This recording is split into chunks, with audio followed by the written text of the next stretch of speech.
Salut, dans cette vidéo, je vais vous présenter une application de classification d'images d'animaux basée sur le deep learning. Nous allons découvrir la structure du projet, l'entraînement des modèles, puis une démonstration de l'application avec des tests réels. Avant de présenter le fonctionnement de l'application, je vais commencer par expliquer l'organisation générale de mon projet et les différents dossiers que j'ai créés. Tout d'abord, le dossier Dataset contient l'ensemble des données utilisées pour l'entraînement et l'évaluation des modèles de deep learning. À l'intérieur du dossier Dataset, on trouve 3 sous-dossiers principaux: train, validation et test.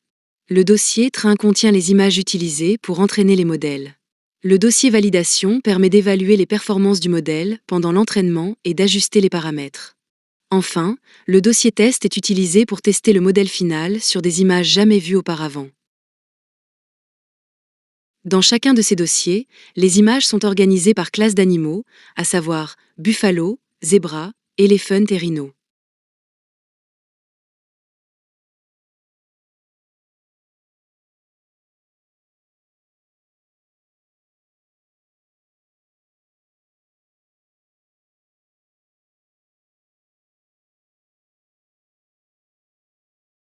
Cette organisation permet au modèle d'associer chaque image à sa classe correspondante et d'apprendre à les différencier correctement. Ensuite, le dossier VANV correspond à l'environnement virtuel Python. Il permet d'isoler les bibliothèques utilisées dans le projet, comme PyTorch et Streamlit, afin d'assurer un environnement de développement stable. Le fichier app.py est le cœur de l'application.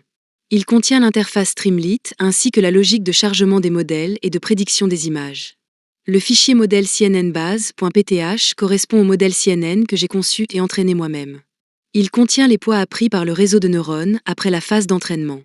Le fichier modèle mobilenet.pth contient les poids du modèle mobilenet, un modèle plus léger et plus rapide, entraîné pour la classification des animaux. Le fichier trainmodèle.py est utilisé pour entraîner et comparer les différents modèles de deep learning.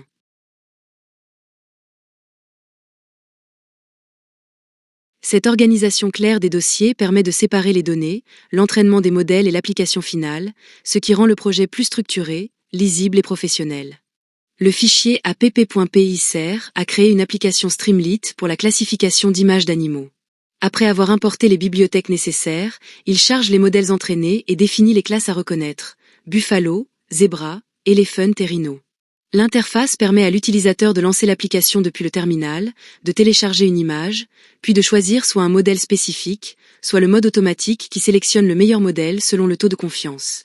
L'image est ensuite pré-traitée pour être compatible avec le réseau de neurones, et la prédiction est effectuée.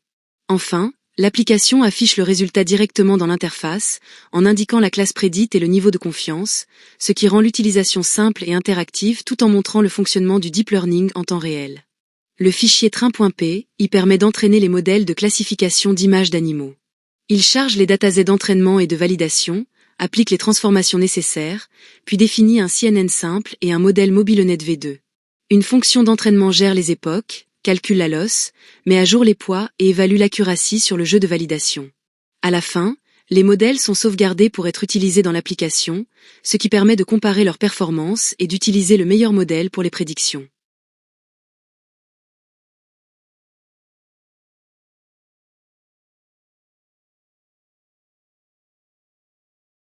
En ce qui concerne le notebook Jupyter permet de charger, pré-traiter et entraîner des modèles de deep learning pour la classification d'images d'animaux.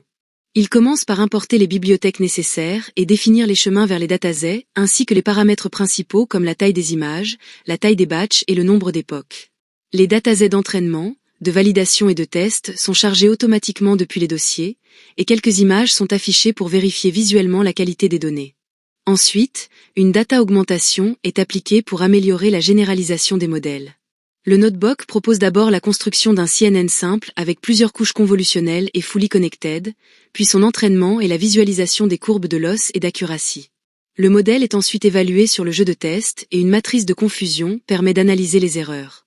Enfin, le notebook implémente un modèle en transfer learning basé sur MobileNet V2 pré-entraîné sur ImageNet, qui est entraîné sur le même dataset, évalué et comparé au CNN simple, avec visualisation des prédictions et matrice de confusion. Cette approche permet de comparer les performances des deux modèles et de comprendre concrètement comment le deep learning peut être appliqué à la classification d'images d'animaux.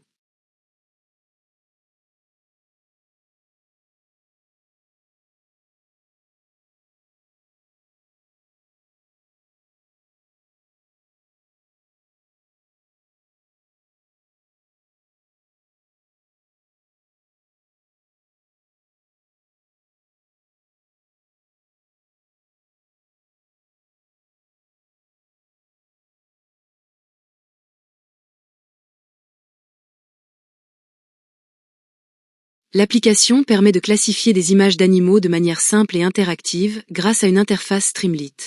L'utilisateur peut lancer l'application depuis le terminal, télécharger une image, puis choisir soit un modèle spécifique pour effectuer la prédiction uniquement avec lui, soit activer le mode automatique qui teste plusieurs modèles et sélectionne celui ayant le meilleur taux de confiance.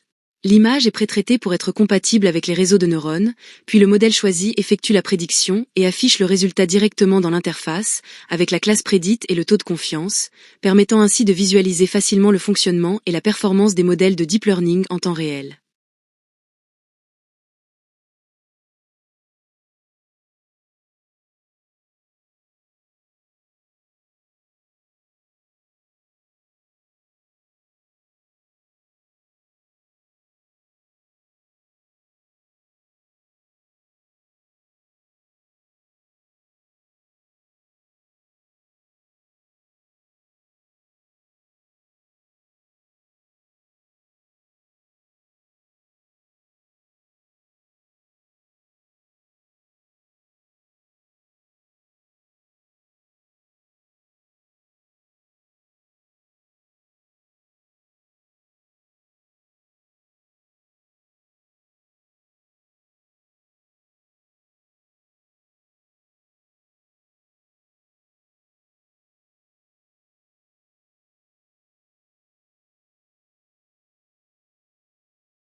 C'est la fin de cette vidéo.